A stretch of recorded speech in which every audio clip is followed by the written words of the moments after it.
ICC champions ট্রফিতে কাল বেলা ৩টায় বাংলাদেশের প্রতিপক্ষ নিউজিল্যান্ড। সেমির আশা জিয়ে রাখতে এই ম্যাচে জিততেই হবে বাংলাদেশকে।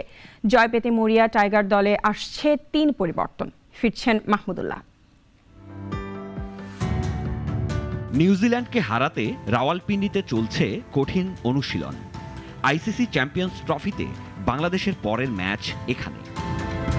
এমন কঠিন এক ম্যাচে বাংলাদেশের স্বস্তির জায়গা হলো ম্যাচটি হচ্ছে রাওয়ালপিন্ডিতে।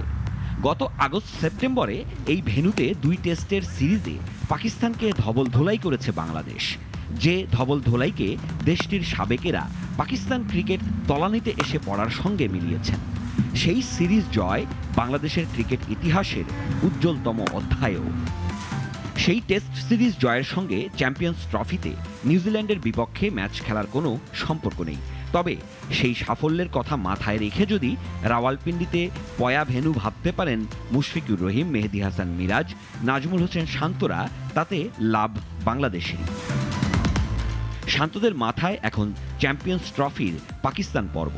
তবে চাইলেই কি পরশুর ভারত ম্যাচের কথা ভুলে যাওয়া যায়? পয়া ভেন্যু রাওয়ালপিন্ডিতে নিউজিল্যান্ডকে পাওয়ায় আশার সঞ্চার হতে পারে দলে।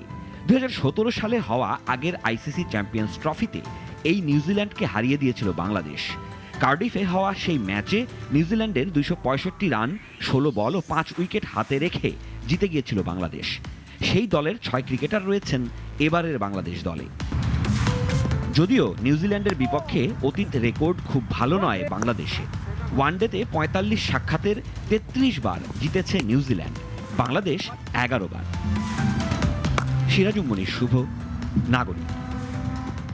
কোটি মানুষের আস্থার ভালোবাসায় 11 বারের মতো দেশের 1 নম্বর রেফ্রিজারেটর ব্র্যান্ড ওয়ালটন।